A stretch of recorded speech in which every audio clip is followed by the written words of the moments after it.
Kuryama no kubyuka ni imbabazi z'Uwiteka.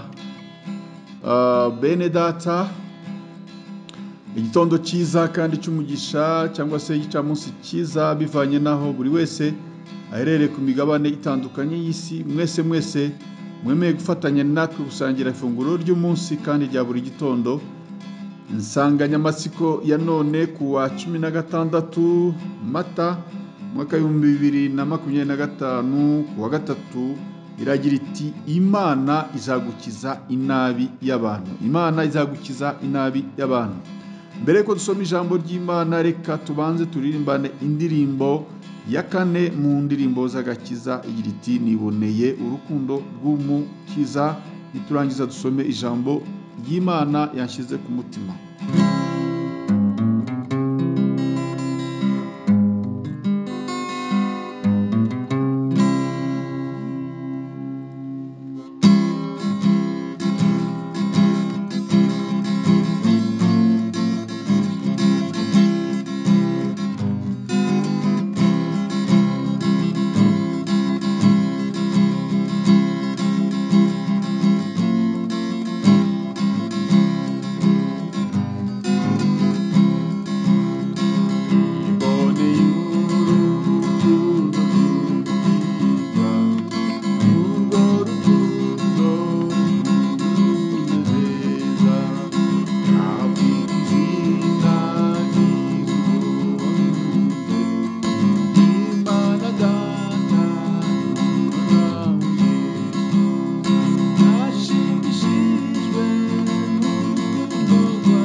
imuririmbye aravuga ngo niboneye urukundo rw'umukiza wari we wancunguje amaraso ye, ngo ayo maraso sayo mu bitungwa ni amaraso y'umwami Yesu Kristo, ngo yari umukiranutsi mu bisi bose ageze aho atanga ubugingo bwe. Reka dusome ijambo ry'Imana bene data.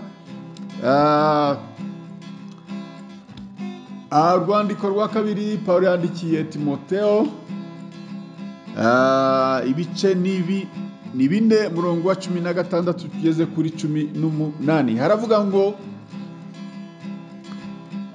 mwiburana ryanjye rya mbere nta wampagarikiye, ahubwo bose barampanye. Ntibakabibarweho, nyamara umwami wacu yarampagarikiye arankomeza kugira ngo ubutumwa bubwirizwe n'akanwa kanjye butagabanije abanyamahanga bose babwumve. Nuko nkira akanwa k'intare, kandi umwami wacu azankiza ibibi bangirira byose, andindire kugira ngo anjyane mu bwami bwe bwo mu ijuru. Icyubahiro kibice iteka ryose. Amen. Mu muntu habamo ibintu byiza n'ibibi, ibitekerezo byiza ndetse n'ibibi, ibyifuzo byiza ndetse n'ibibi. Akenshi iyo ibibi bigeze ku bandi, tugerageza gufana cyangwa se kogeza. Bamwe bati awa siwe wabona umuntu yagira ingorane, wenda urugero akaba yafungwa, ugasanga mu binyamakuru byashakuje, maradiyo n'iki, akaba ari rwo urusaku ruba rwinshi gusa. Abakristo nabo bakabyivangamo, abongera ibirego mu byo umuntu aregwa batasomye ibikubiye muri dosiye, abaseka abishima, nyamara bakibagirwa akawa mugani ugira uti burya umugabo mbwa aseka imbohe.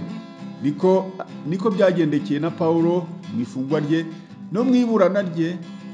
Ntawigeze amuba hafi, ahubwo bose baramuhanye baramukoba. Nyamara Yesu wacu utajya duhana mu byago no mu makuba yamubaye hafi. Niwumva mwene so yahuye n'ingorane, ntukogeze, ahubwo nushobozwa uzamusure ndetse unamusengere. Abantu iteka batwifuriza ibibi, badutega iminsi, badutega imitego, baducukurira imyobo, ariko Imana ikagenda iducukurira utwanzu. Tugomba gucikira utwanzu, tugomba mbese kunyuramo tukabasha gucika iyo mitego yabo, kugeza ubwo tuzarangiza imirimo yose yo mu isi, tukajya kwibanira n'umwami wacu mu ijuru. Komera rero wowe uri mu bihe nk'ibyo, kugirirwa nabi n'abantu, Imana ntizabura ukwigenza intore zayo zitakira manywa na nijoro. Ijambo ry'Imana ridufashe kandi tugire neza. Amen.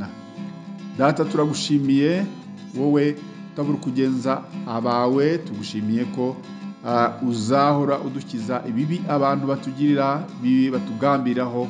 Uwiteka Mana Nyiringabo, turasabye dusengeye uyu mwene data waba warakubitanye cyangwa se warahuye n'abo bantu muri iki gihe bamuriho bamugendaho, umugire neza, umukirakanzu, abashe kuba amahoro, ukomeze kumurinda ibibi byose abantu bamugirira. Urakoze, urakarama, bana natwe muri byose, ni mu izina ryawe ryera Yesu Kristo usenze. Amen.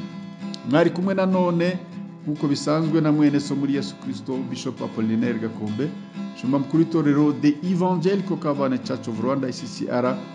Mana y'amahoro ikomeze kubana namwe mwese bene data, bifuje kugira umunsi mwiza n'akazi keza. Shalom shalom, ndabakunda.